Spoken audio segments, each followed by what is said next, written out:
Hello everyone, कैसे हो आप लोग। उम्मीद करते हैं ठीक ठाक ही होंगे। आज के वीडियो में हम लोग देखने वाले हैं आरआरबी एलपी टेक्नीशियंस भर्ती 2024-25 के लिए प्रीवियस ईयर पेपर 2018 का, जिसमें कि हम लोग मैथ के कंप्लीट सॉल्यूशंस को देखने वाले हैं। इसमें टोटल 20 क्वेश्चंस होने वाले हैं। तो चलिए देखिए इसमें किस तरह के क्वेश्चंस पूछा गया था और पूछा जा सकता है कि नहीं, क्योंकि रिपीट क्वेश्चन तो होता है। तो चलिए देखते हैं।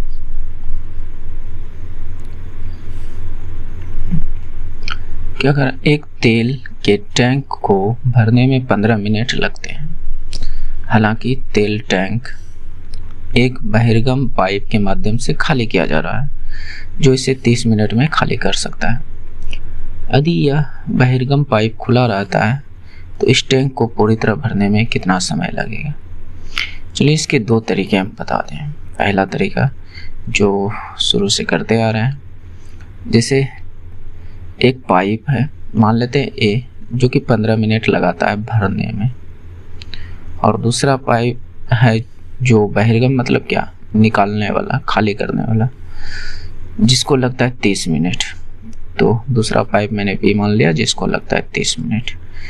इन दोनों का एलसीएम 30 और इसको भाग दीजिएगा तो कितना आएगा 2। 15 से 30 को भाग दे दीजिए 2, 30 को 30 से भाग दीजिएगा 1। तो ये क्षमता जो लेना है माइनस में लेना है। क्यों? क्योंकि ये खाली करने वाला है। दूसरा पाइप क्या है, खाली करने वाला।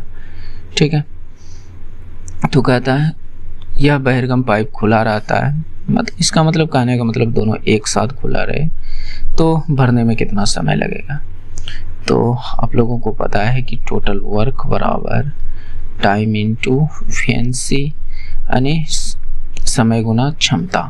तो ये हमारा क्षमता है, ये टोटल वर्क है। तो हमें समय पूछ रहा है जब दोनों एक साथ करें।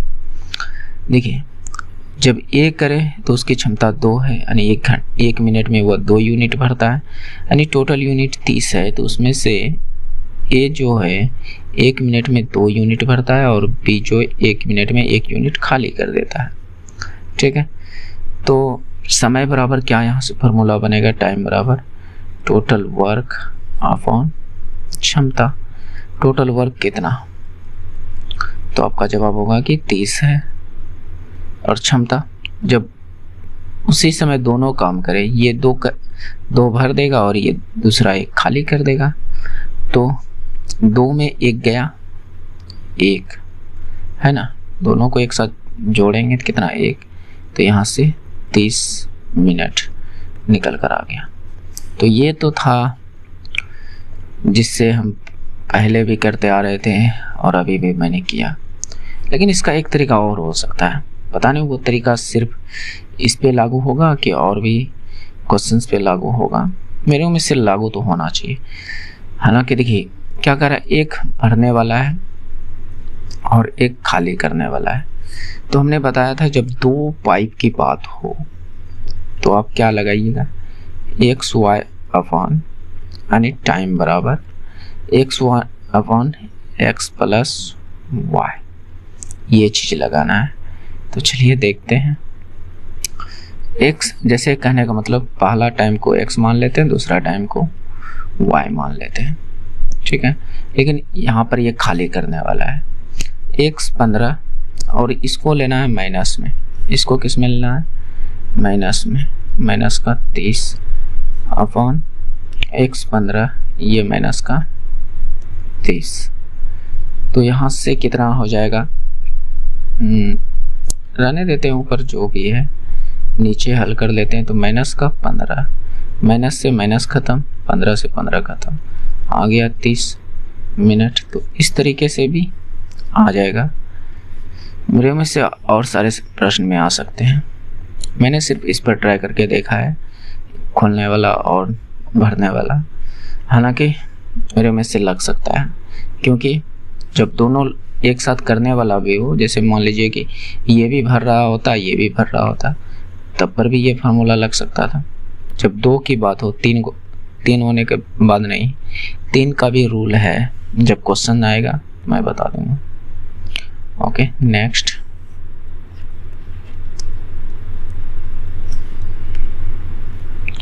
अनिल विनय से दोगुना सक्षम है। ठीक है, अनिल एक काम को विनय की तुलना में 20 दिन पहले कर सकता है, तो दोनों मिलाकर इस काम को कितने दिन में पूरा करेंगे। ठीक है, देखते हैं। एक अनिल नाम का कोई व्यक्ति है, दूसरा विनय है। तो अनिल जो बोलता है विनय से दोगुना सक्षम है। अगर विनय की क्षमता 1 है तो इसकी क्षमता 2 है। ये क्षमता का अनुपात हमने लिख लिया। किसका अनुपात? क्षमता का। तो टाइम का जो अनुपात होता है क्षमता का उल्टा होता है। इसको बस जस्ट उल्टा दीजिए 1 2। ठीक है, अब यहाँ पर क्या कह रहा है कि अनिल एक काम को विनय की तुलना में 20 दिन पहले करता है। अनिल कहने का मतलब विनय 2 यूनिट टाइम लेता है, तो अनिल 1 यूनिट। इन दोनों का अंतर कितना? 1। इसी 1 का मान हमें 20 दिन दिया है। ओके, तो अब चलिए, अभी आपने पढ़ा कि टोटल वर्क बराबर होता है टाइम इनटू एफिशिएंसी। ठीक, तो यहाँ पर किसी का भी ले लीजिए, ए का ले लीजिए या बी का ले लीजिए। अगर ए का लेते हैं तो ए का टाइम कितना? 1 और उसकी क्षमता कितनी? 2। तो यहाँ से टोटल वर्क कितना निकल कर आया? 2 यूनिट। 1 यूनिट का मान 20 है, तो 2 यूनिट का मान कितना होगा? तो आपका जवाब होगा कि 40। यानी टोटल काम हमारा 40 है कि नहीं? हमने यहाँ पर देखा कि 1 यूनिट का 1 अनुपात का मान 20 है, तो 2 अनुपात का मान कितना? 40। तो काम 40 निकल गए। दोनों मिलकर इस काम को कितने दिन में करेंगे? तो टाइम बराबर टोटल वर्क अपॉन क्षमता। तो टोटल वर्क कितना? 40। अब दोनों मिलकर कर रहे हैं। इसकी क्षमता 2 और इसकी क्षमता 1, तो टोटल कितनी क्षमता? 3। तो इसको हल कीजिएगा 13.3333 डॉट डॉट डॉट, यानी 13.33 आएगा ये। तो ये राइट आंसर है। ओके, तो ऐसे भी कर सकते हैं इसको। नेक्स्ट, आज मैंने साइंस या अदर सब्जेक्ट के को ऐड नहीं कर पाया क्योंकि उतना टाइम नहीं मिल पाया, जिसके वजह से मैं नहीं कर पाया। इसके लिए सॉरी, लेकिन आगे से ज़रूर करूँगा क्योंकि आज कुछ काम पड़ गया था, बाहर जाना पड़ गया, जिसके वजह से मैंने इंक्लूड नहीं कर पाया। देखिए, 7 पुरुष 3 महिला मिलकर एक कार्य को 10 दिन में पूरा करते हैं। ठीक है, 7, चलिए इसको करते जाते हैं, तरीका समझते जाइएगा। हालांकि मेरे करने से पहले आप भी वीडियो रोककर करने का ज़रूर कोशिश कीजिए, ज़्यादा फायदा मिलेंगे। देखिए, 7 पुरुष को हम P मान लेते हैं। 7 पुरुष हैं और 3 महिला है। ये दोनों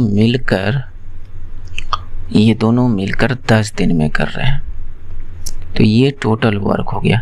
देखिए, 7 पुरुष की क्षमता 7P, 3 महिला की क्षमता 3M, और इन दोनों का क्षमता मिला के ये, और समय इतना, तो ये टोटल वर्क इधर। उतना ही काम 8 पुरुष और 2 महिला कितने दिन में? 8 दिन में करते हैं। ठीक है, 8 दिन में करते हैं। तो आगे कह रहा है 1 दिन में 12 पुरुष द्वारा कितना कार्य किया जा सकता है। ठीक है, तो पहले यहाँ से हम दोनों का क्षमता निकाल लेते हैं। पुरुष की क्षमता P होगी और महिला की क्षमता M होगी। तो इधर भी टोटल वर्क, इधर भी टोटल वर्क, दोनों को मैंने बराबर कर दिया। तो अब यहाँ से हल कर सकते हैं 2 से 5 बार में, 2 से 4 बार में। ठीक है, तो अब हल कीजिए। 5 से 35P प्लस 5 दिया 15M, और इधर 8 चौक 32P और प्लस 4 दूनी 8।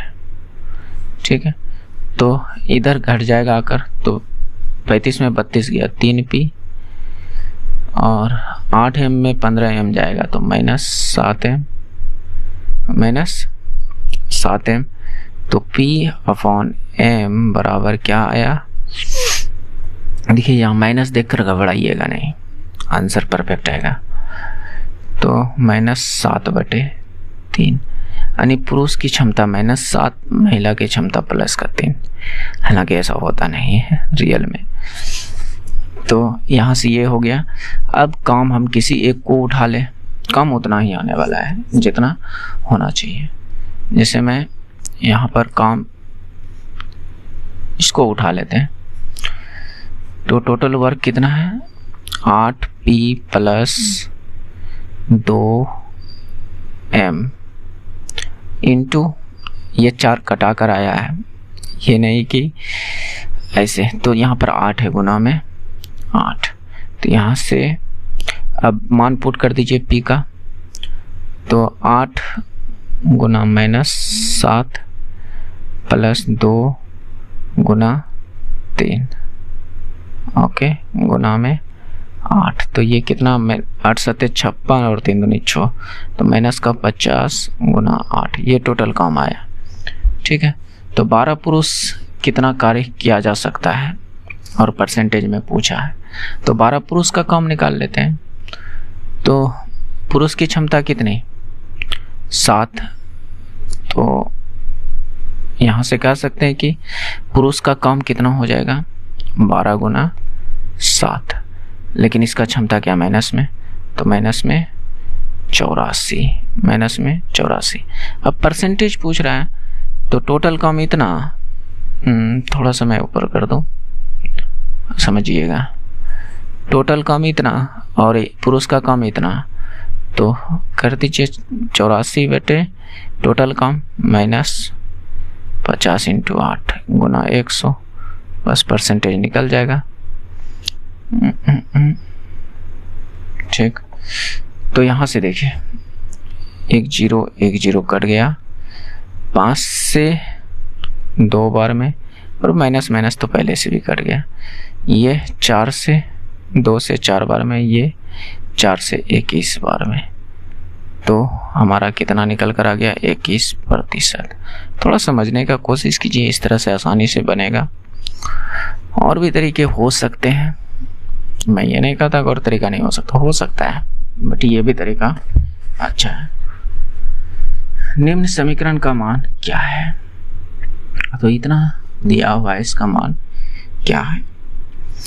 कुछ लोग देखकर गड़बड़ा जाएंगे, लेकिन इस प्रश्न में है कुछ नहीं। देखिए पॉइंट होने का मतलब क्या, गुना, यानी 10 0 डिग्री इंटू, ऐसे भी तो लिख सकते हैं 10 1 डिग्री इंटू 10 2 डिग्री। तो इस तरह से डॉट 10 89 डिग्री। लेकिन यह सब आपको नहीं देखना, डायरेक्ट यहाँ पर देखना है। जब गुना में हो तो 10 0 का मान कितना होता है, तो आपका जवाब होगा कि 10 0 का मान 0 होता है। तो इसका मतलब आंसर भी देखिए 0। अब इधर कुछ भी हो, इसका मान कुछ भी निकले, लेकिन गुना में अगर इधर 0 है तो ये पूरे, अगर यहाँ मान लीजिए कि 89 भी निकल जाए तो क्या इसको 0 नहीं बना देगा, बना देगा। तो इसका आंसर 0। ओके,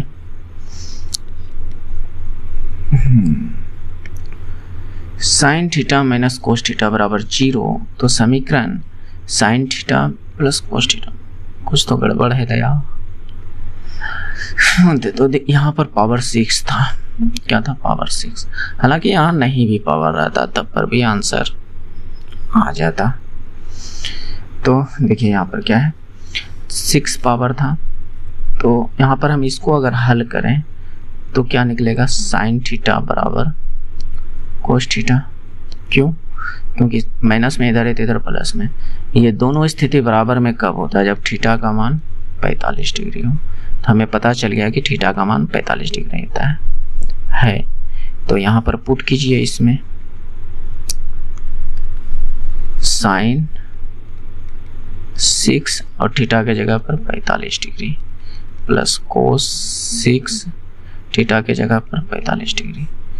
तो साइन 45 डिग्री का मान कितना होता है, तो 1/√2 का पावर 6 प्लस इसका भी सेम मान होगा 1/√2 का पावर 6। यही होता है ना, देख लीजिएगा एक बार, मेरे उम्मीद से तो यही होता है। तो एक का पावर कितनों कीजिए तो वो एक ही होगा, और √2 पर पावर 6 कीजिएगा तो ये 8 निकल कर आएगा। कैसे? √2 गुना √2 गुना √2 गुना √2 गुना √2 क्या हुआ, 5 गो गुना √2। तो ये दोनों मिलकर 2, ये दोनों मिलकर 2, ये दोनों 2 दूनी 4 दूनी 8। तो सेम यहाँ भी 8 ही होगा। तो इसको हल कीजिएगा तो 2/8, और ज़्यादा हल कीजिएगा तो 1/4। 1/4 हमारा राइट आंसर है। अगर मान लीजिए कि यहाँ पर पावर नहीं 6 होता तब क्या आंसर होता, आप लोग कमेंट करके बताइएगा। Okay, next.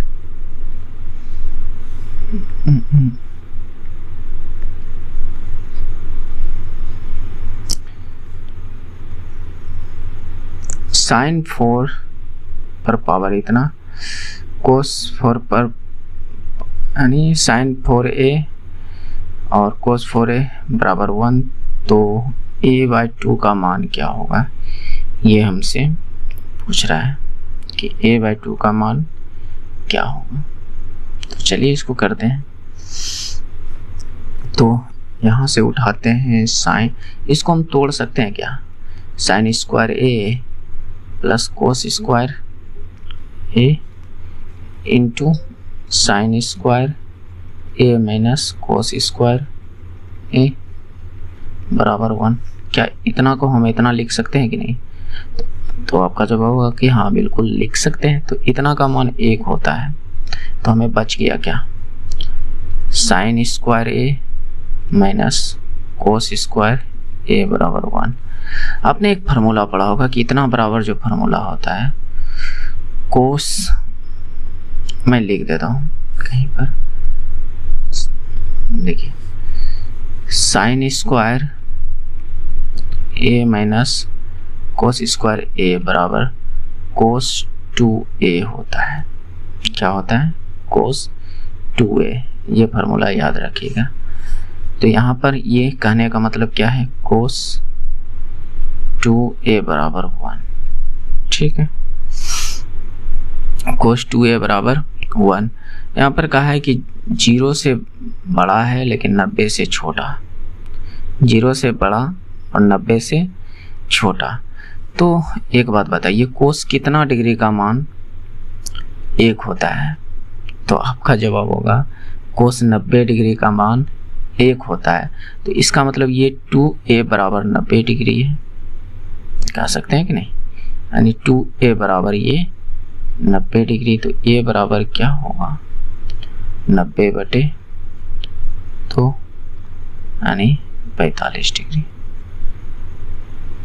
मेरी बात को समझ रहे हैं? तो a बराबर यहाँ से क्या होगा, 45 डिग्री। ओके, समझ गए। यहाँ पर a/2 नहीं, a पूछा है कि a बराबर क्या होगा, तो आपका जवाब होगा 45 डिग्री। Okay, next.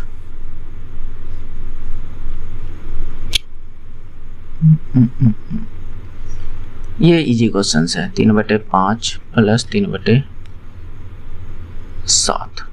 इसको हल कर लीजिएगा, आंसर दे दीजिएगा।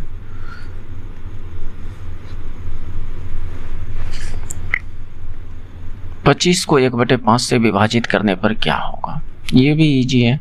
25 भागा 1/5, तो ये 5 ऊपर पलट जाएगा, नहीं 25 गुना 5/1 हो जाएगा। तो इसका मतलब 125। ओके, ये हमारा टेलीग्राम चैनल का QR है, जिस पर आप जुड़ सकते हैं। जो हमारा PDF इसी पर आपको मिल जाएगा, तो जुड़ जाइएगा। या यहाँ से अगर नहीं जुड़ पाते हैं तो लिंक जो है डिस्क्रिप्शन में दे देंगे, वहाँ से जुड़ जाइएगा।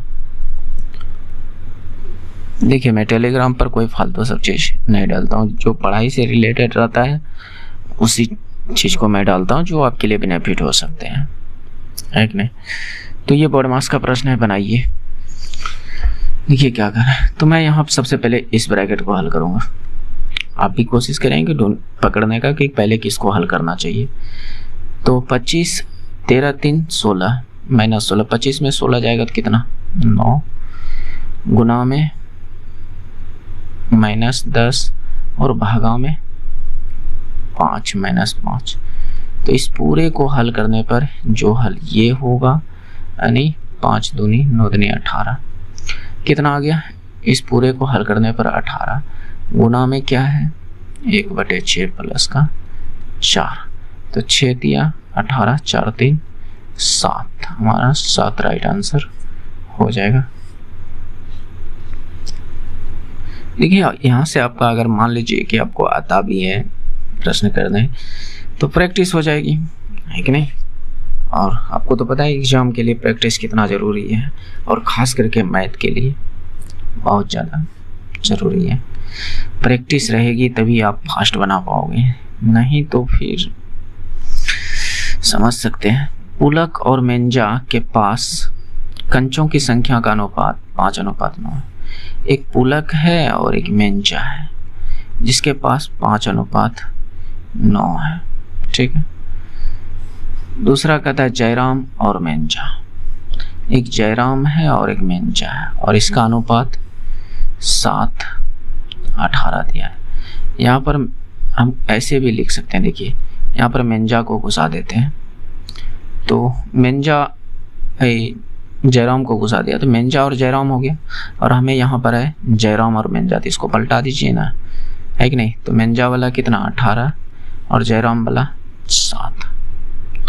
बस देखिए, या तो इसका 2 तरीका हो सकता है, या तो इन दोनों को बराबर कर दीजिए, या जिधर जो खाली है उसको भर दीजिए, इधर खाली है, लेकिन बराबर करने में ज़्यादा फायदा है। हमसे पूछा किसके बारे में, पुलक और जयराम, तो इसका ले लेना है 5 गुना 18 और इसका ले लेना है 9 7 63, 9 गुना 7 ही लिख देते हैं, क्या फर्क पड़ता है। तो ये 9 से 2 टाइम चल जाएगा, तो ये क्या हो गया 5 दूनी 10 और ये 7। पुलक और मेंजा का अनुपात 7:10। लेकिन मैं जो कह रहा था उस बात को समझने का कोशिश कीजिएगा, ये नहीं करके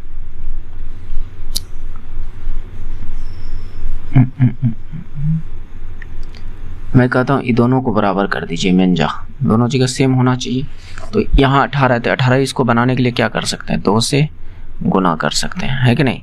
जब 2 से गुना किए तो 18, दोनों 18 हो गया, और ये जब इसको 2 से गुना किए तो इसको भी 2 से गुना कीजिए 10।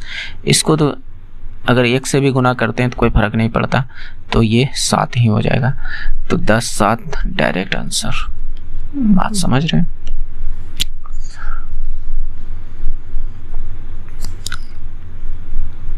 देखिए दोस्त, तरीका तो बहुत है प्रश्न करने का, एक साथ कितने तरीके को बता सकता हूँ, इसलिए हर एक वीडियो में मैं तरीका को चेंज करते रहता हूँ। आपको जो तरीका अच्छा लगे, जिससे आपका कम समय लगे, कम समय में आंसर निकले, उस तरीका को अपना लीजिए, है कि नहीं। क्योंकि एग्ज़ाम में समय ही बहुत मायने रखता है आपका। जब एग्ज़ाम में जाइएगा, भले ही आपको 90 मिनट देगा, वो 90 मिनट बहुत कम लगने लगेगा, तो इसलिए टाइम बहुत ज़्यादा मायने है बचाना एग्ज़ाम में, खास करके 3 संख्याओं 45 30 35 का लघुत्तम समावर्तक क्या है। तो ठीक है, या तो इसको आप तरीके से निकाल लीजिए, या फिर देखिए कुछ ट्रिक व्रिक लगा कर निकल जाए। तो मैं कहता हूँ ये क्या है 9 गुना 5, ये क्या है 3 गुना 10 कह सकते हैं, ये 7 गुना 5 कह सकते हैं। तो जो भी संख्या होगा कहीं ना कहीं वो 9 से भाग लगेगा, कहीं ना कहीं वो 9 से भाग लगेगा। क्या इसमें 9 से भाग लग रहा है क्या? नहीं, तो ये आंसर नहीं हो सकता है। 8 4 12, क्या इसमें 9 से भाग लग रहा है? नहीं।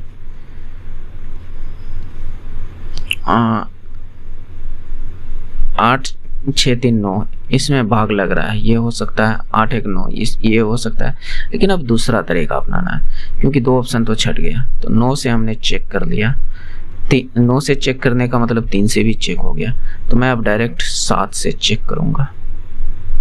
क्या ये 7 से कटेंगे 180? तो आपका जवाब होगा नहीं, तो ये भी आंसर नहीं हो सकता, डायरेक्ट ये आंसर बिना बनाए, है कि नहीं? तो थोड़ा सोचिए समझिए कि कैसे आ जाता है। हालांकि अगर तरीके से कीजिएगा तो कम से कम 1 मिनट जरूर लग जाएगा। निम्नलिखित संख्याओं में से कौन सी संख्या सम्मिश्रित है? सम्मिश्रित मतलब कि भिन्न चुन सकते हैं, कौन सी संख्या भिन्न है। तो हमें एक ही संख्या दिखा 19 या 57, बाकी बाद सभी के सभी अभाज्य संख्या यहाँ पर है कि नहीं? चलिए देखिए इस क्वेश्चन को।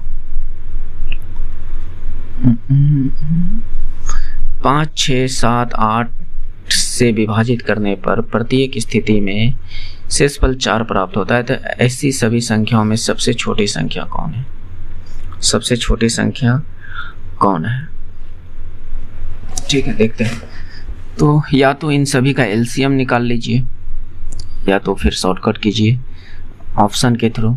सबसे छोटी संख्या बोला है तो मैंने सबसे छोटी संख्या 214 को पकड़ा और इसको मैंने 5 से भाग दिया।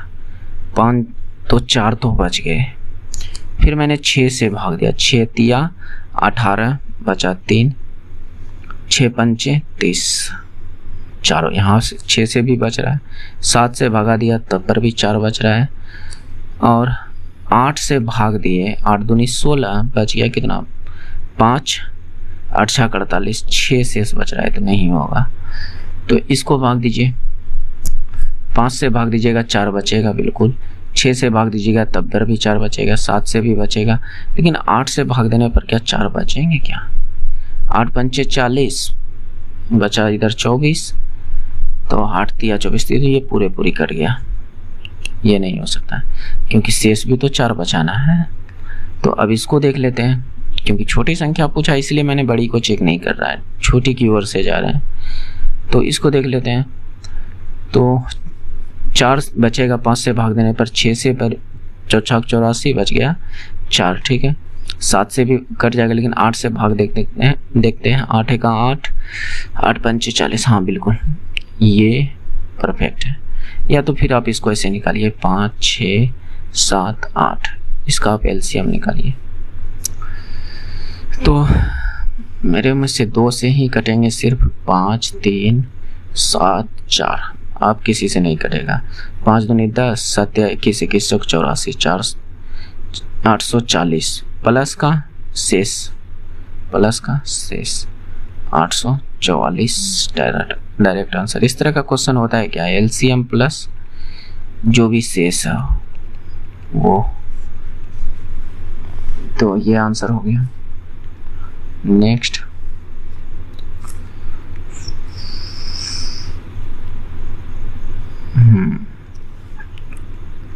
देखिए मैं कोशिश करता हूँ कि यहाँ पर सभी तरह के क्वेश्चंस को कराऊं, और सभी तरह के क्वेश्चन तभी हो पाएंगे, एक वीडियो में तो नहीं हो सकता है ना, इसलिए सभी पेपर को लाना पड़ता है जिससे कि आपको सभी तरह के क्वेश्चंस मिल जाएंगे। भले ही आप देखे होंगे कि कई शिफ्टों में भले ही डाटा चेंज हो, लेकिन क्वेश्चन सेम टू सेम पूछ देता है।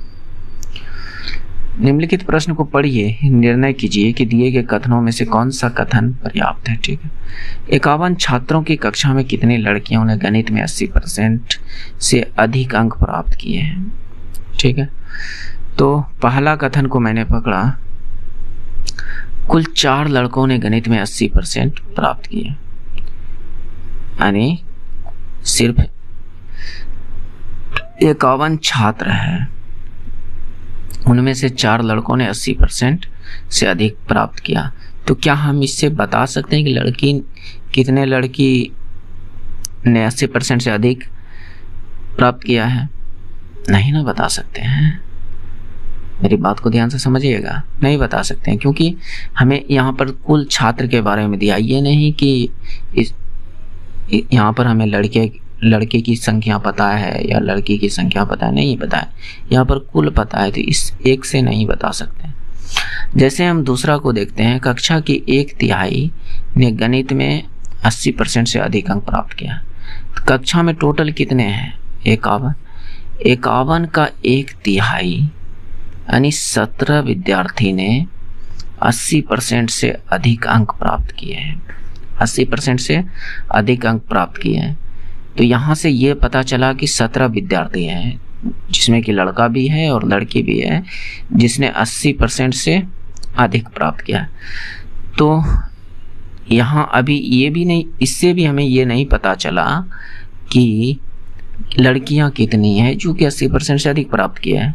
लेकिन जैसे हम दोनों को देखते हैं, पहला और दूसरा दोनों को देखते हैं, तब हमें पता चलता है कि यहाँ कह रहा है कि कुल 4 लड़कों ने, यानी 17 में से 4 लड़कों ने जो है 80% से अधिक नंबर लाया। तो बाकी बात 13 लड़की जो है वह 80% से अधिक नंबर लाया। तो कब हुआ? जब मैंने 1 को भी सम्मिलित किया, 2 को भी सम्मिलित किया, तब दोनों एक साथ हो, तब अकेला अकेला कोई भी नहीं। तो ये राइट हो जाएगा। और इस तरह के क्वेश्चंस रीजनिंग में भी पूछा जाता है। देखिए, यदि समीकरण 6x - 5y 5y + 11 बराबर इतना हो, तो इतना हो, और ये इक्वेशन है। तो यहाँ पर बोल रहा है कि 0 का कोई हल नहीं हो तो k का मान क्या है। तो ज़्यादा मत सोचिए, ज़्यादा, जैसे यहाँ पर 6 है, 6 इधर क्या है 15/15, इधर y के आगे में क्या है -5, k के आगे में, यानी इस y के आगे में क्या है प्लस का k। तो बस इसको हल कीजिए, आपका आंसर 3 से 2 बार में, 3 से 5 बार में। तो k बराबर क्या हो जाएगा -25/2, यानी -25/2 मतलब 12.5। हालांकि इसका रूल भी होता है, रूल को भाड़ में जाने दीजिए, लेकिन ऐसे कर सकते हैं। ओके, नेक्स्ट देखिए, a² + 1/a² बराबर 3 है। तो हमसे पूछा a³ + 1/a³ बराबर क्या होगा। ठीक है, तो हमारे पास a² + 1/a² बराबर 3 दे दिया है। मेरी बात को समझिएगा, हमको पूछा है यहाँ पर a³ + 1/a³, स्क्वायर से हमको क्यूब में जाना है, तो कुछ तो दिमाग लगाना होगा, है कि नहीं। अगर मैं कहता हूँ कि यहाँ पर +2 ऐड कर दूँ, यहाँ पर दोनों साइड +2 ऐड कर दूँ, तो ये पूरा क्या बन गया a + b का, यानी a + 1/a का होल स्क्वायर बन गया कि नहीं। तो आपका जवाब होगा कि हाँ बिल्कुल बन गया, बराबर में 5। तो यहाँ से a + 1/a बराबर क्या, √5। तो जब पावर कुछ ना हो, इससे हमको क्यूब में जाना है, तो इसके लिए मैंने फार्मूला बताया था कि इसको मान लीजिए k है, अगर k है और क्यूब में जाना है तो k का क्यूब -3k, ये फार्मूला है क्यूब में जाने के लिए। जब घात 1 वाला से घात 3 वाले में जाना हो, तो ये मैंने फार्मूला बताया था।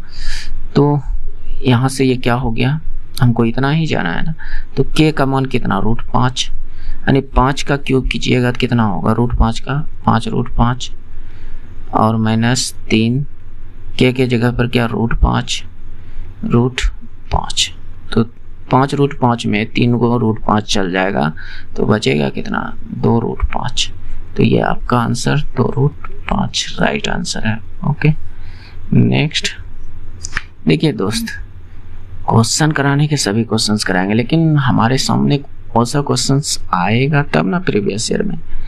हालांकि मैं इसके बाद जो है प्रीवियस ईयर कराने के बाद प्रैक्टिस पेपर करवाऊंगा, जिसमें टोटल मैं अच्छा क्वेश्चंस लूँगा, जो नॉर्मल क्वेश्चंस को बिल्कुल मैं हटा दूंगा। भले ही उस वीडियो में मैं 10 ही क्वेश्चंस करूँ, 15 ही क्वेश्चंस करूँ, लेकिन अच्छे क्वालिटी का क्वेश्चंस करूँगा, ये बात ध्यान में रखिए।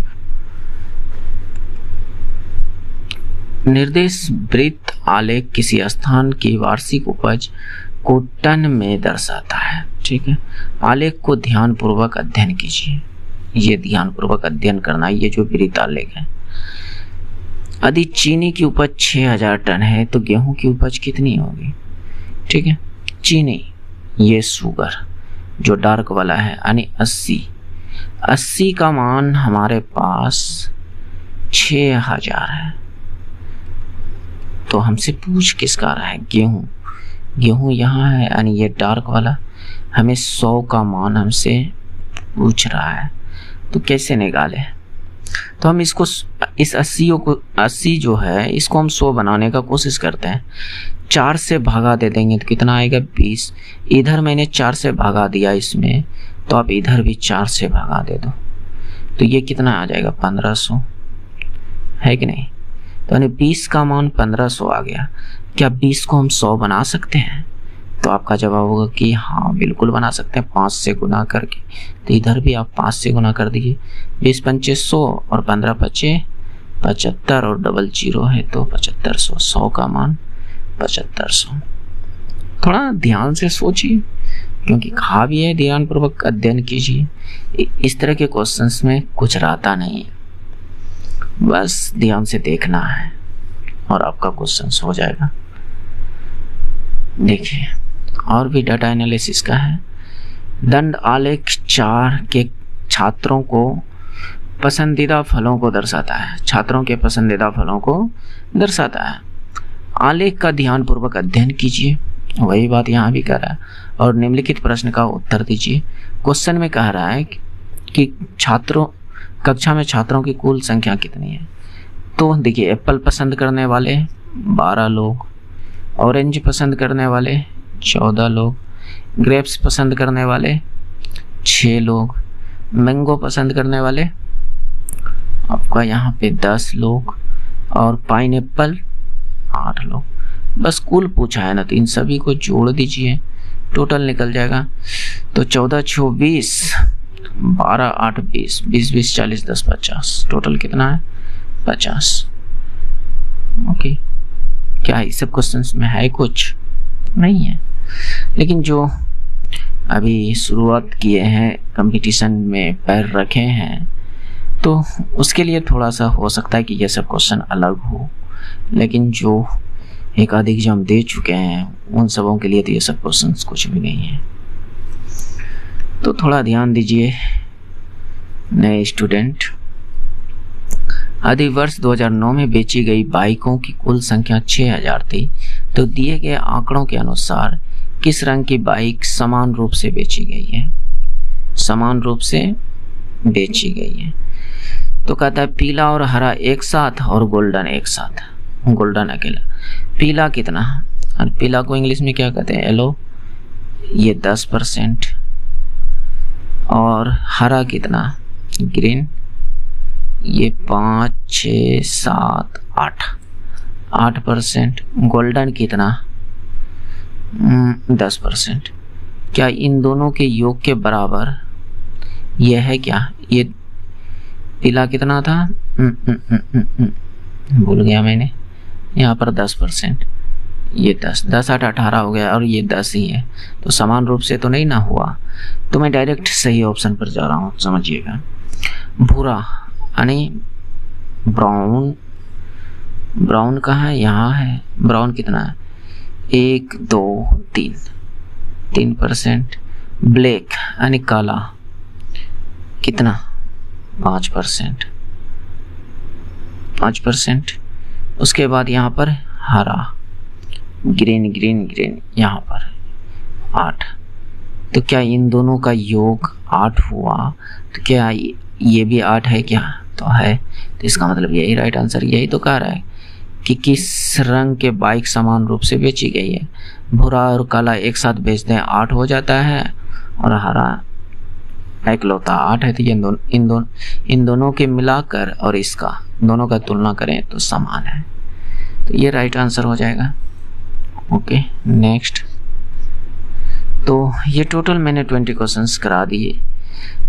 भले ही आज मैंने इसमें साइंस के क्वेश्चंस को इंक्लूड नहीं किया, हालांकि मैं अभी दोनों का कॉम्बिनेशन क्लास चला रहा हूँ। प्रीवियस ईयर का पेपर मैथ का चला रहा हूँ, और साइंस का हर एक अलग अलग टॉपिक को उठाकर इसमें डाल रहा हूँ। दोनों एक साथ लेकर चल रहे हैं ताकि आपके लिए भी सहूलियत हो जाए। और आपको पता है कि एग्ज़ाम निकालने के लिए मैथ और साइंस कितना ज़रूरी है। क्योंकि देखिए दोस्त, जीके पर अगर आप ध्यान देते हैं, जीके आप जितना मारिएगा ना, आपके सामने वाले भी उतना ही मारेगा। भले ही वह बहुत ज़्यादा जीके पढ़े हो तो 1-2 क्वेश्चन ज़्यादा मारेंगे, इससे ज़्यादा नहीं मार सकते हैं, ये निश्चित है, फिक्स है। करेंट अफेयर थोड़ा बहुत पढ़ा कीजिए, क्योंकि देखिए करेंट अफेयर तो पूछता है, अगर मान लीजिए करेंट अफेयर 5-6 को पूछा तो उनमें से अगर 2-3 को मारे तो बहुत है। मेन रिजल्ट जो बनाता है वो मैथ और साइंस बनाता है, ये बात आप नोट करके रखिए, वह खास करके रेलवे के एग्जाम में, क्योंकि मैंने भी इस चीज़ को फेस किया है और मैंने भी एग्ज़ाम को क्रैक किया है, तो इसलिए मैं इस चीज़ को बता पा रहा हूँ कि साइंस और मैथ कितना ज़रूरी है। जीके जितना पढ़िएगा उतना कम है, क्योंकि जीके का कोई अंत नहीं है, इस बात को समझिए। तो जिसका अंत है, जहाँ से हमें नंबर मिल सकता है, उसको बढ़िया कर लीजिए ना, है कि नहीं। बाकी बात ऐसा नहीं कहता हूँ कि आप इन जीके पर और करंट अफेयर पर ध्यान नहीं दीजिए थोड़ा बहुत, तो थोड़ा बहुत से ही काम चल जाएगा, लेकिन मैथ और साइंस आपको निश्चित ही चाहिए, अच्छा होना चाहिए, नेक्स्ट लेवल का, तभी कोई गुंजाइश है। तो चलिए, बाकी बातें होते रहेगी आगे वीडियो में। ये आपको सेशन कैसा लगा, उम्मीद करते हैं कि ठीक ठाक ही लगा होगा। अगर आपको अच्छी लगी होगी तो प्लीज़ एक लाइक, शेयर एंड सब्सक्राइब कर लीजिएगा, जिससे कि आने वाले सभी वीडियो आपको मिले, और बगल में बेल आइकन भी होगा, उसको दबा लीजिएगा, है कि नहीं। तो मिलते हैं नेक्स्ट वीडियो में। जय हिंद, जय भारत, थैंक्स फॉर वॉचिंग।